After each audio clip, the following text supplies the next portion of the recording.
Good afternoon. My name is Kateryna Odarchenko, and I work with SIC Group here in Washington, D.C.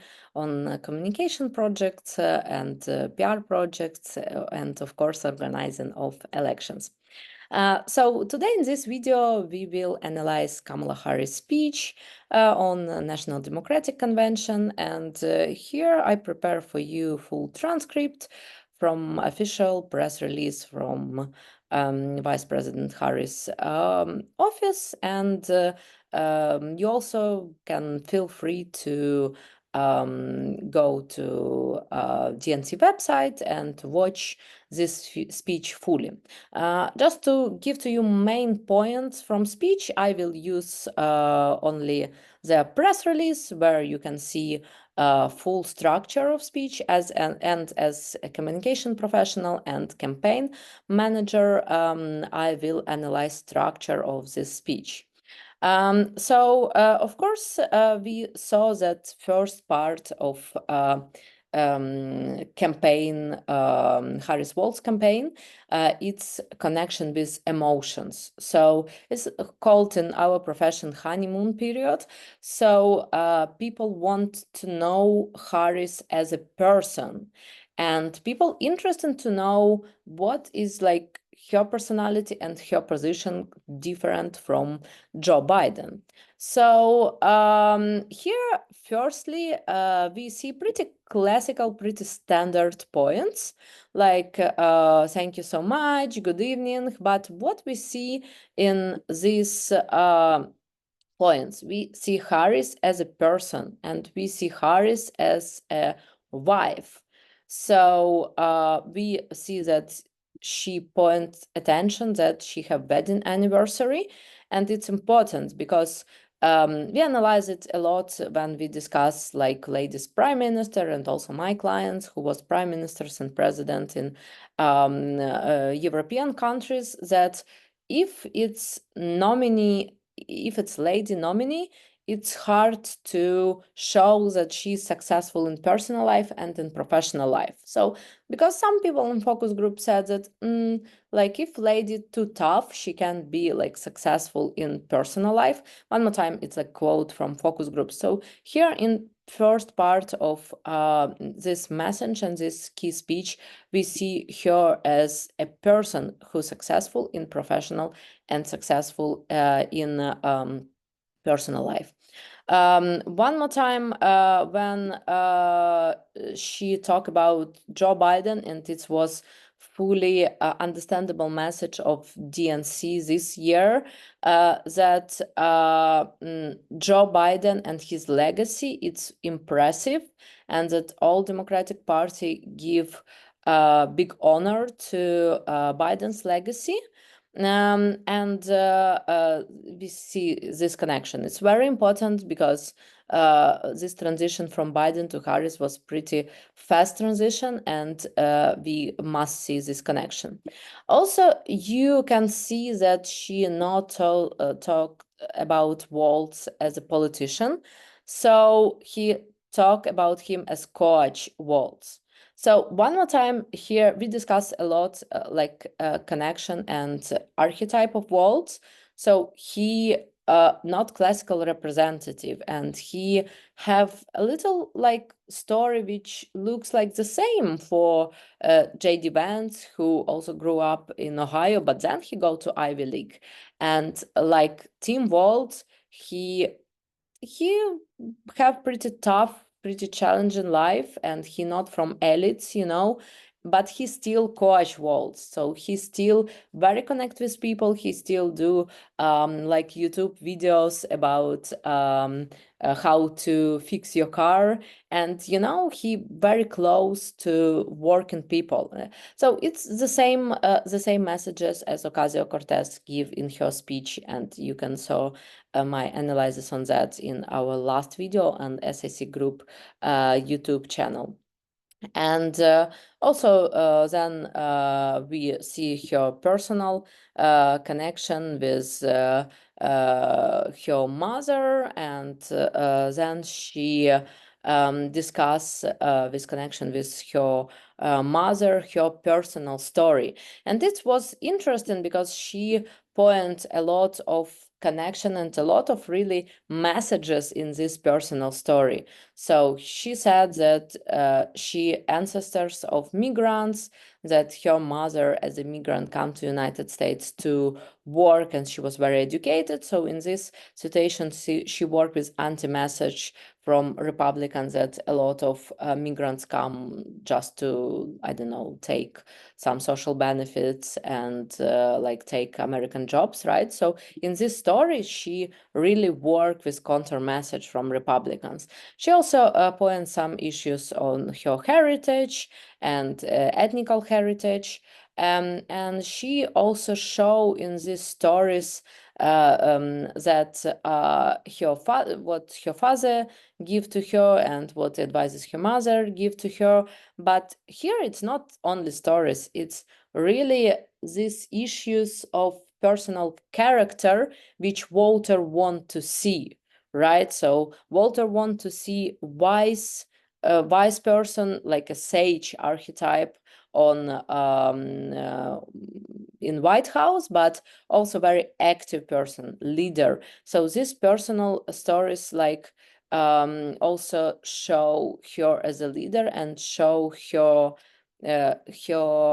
deep values. It's very important. It's not just personal story about her father and her mother. It's really about character, and that's why it's very important. Here also connection of story which connect with her sister. And here, when we see a story about like lady who was abused in school, her name is Wanda. You can read this story also here. It's really story which called in our political management tools like part of hero journey. So you can watch video about hero journey, but general idea it's that when we form political story for candidate, we must show what period of life and what situation makes this candidate like and move this candidate to decision to be a politician. And here you see explanation that like her friend Wanda was abused by her stepfather, and this story make main impact to like to Kamala Harris decision to be a prosecutor and then to be a politician in this on this situation. And so it's very important. It's called like changing moment. And if you like saw all political stories and all hero stories, even like story of Buddha, it's very important issue which you can see the same in all like hero story. Next message is also that as a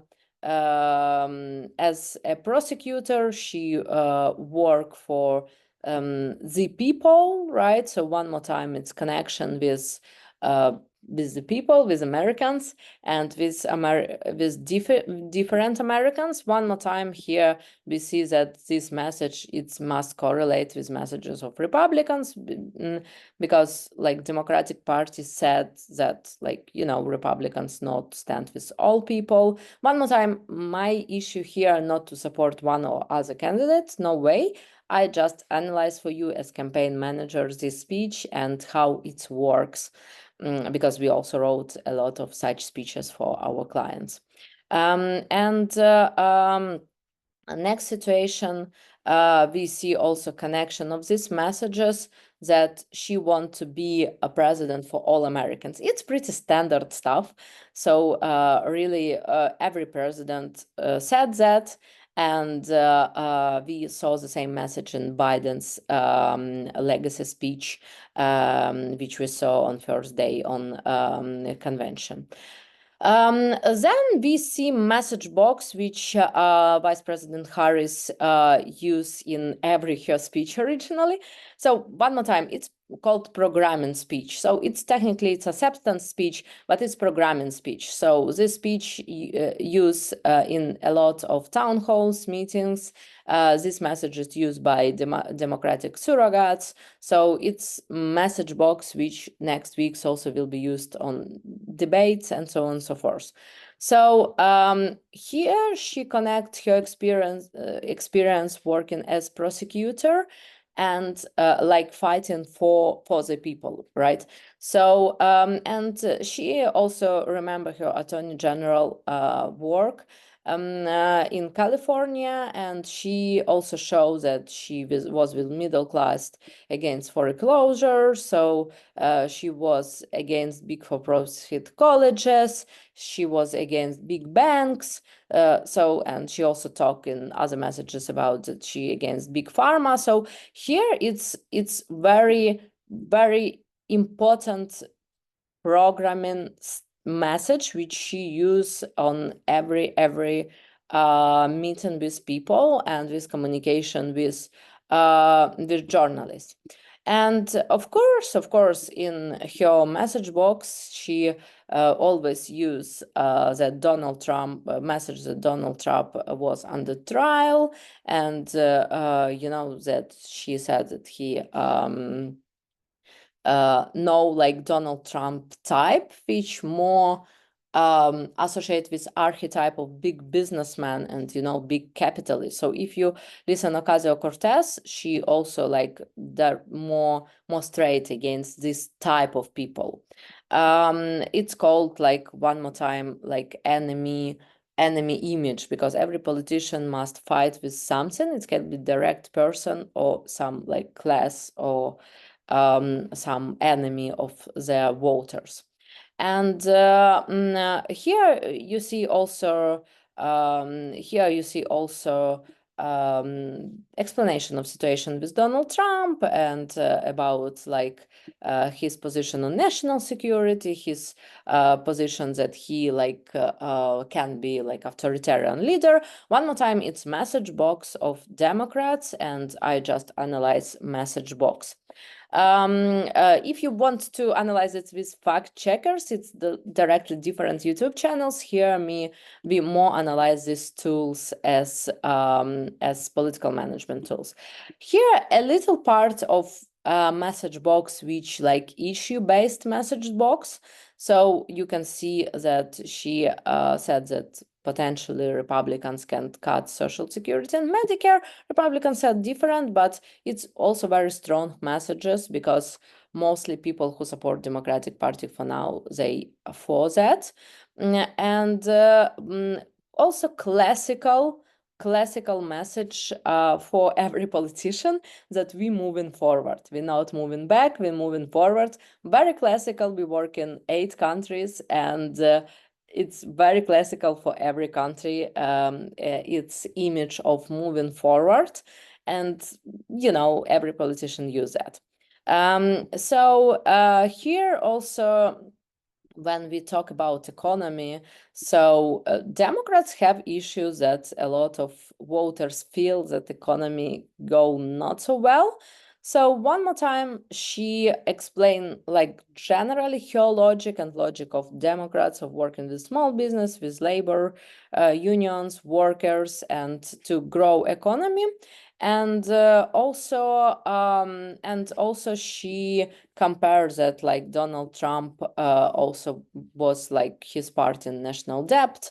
But one more time, we explain that it's more general mentions. It's not like deep issue positions, and it must be in this way in acceptance speech.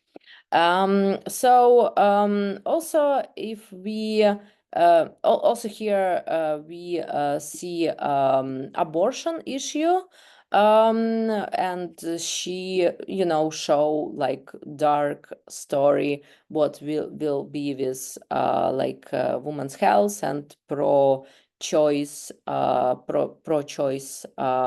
vector if Trump and his supporters will be in power.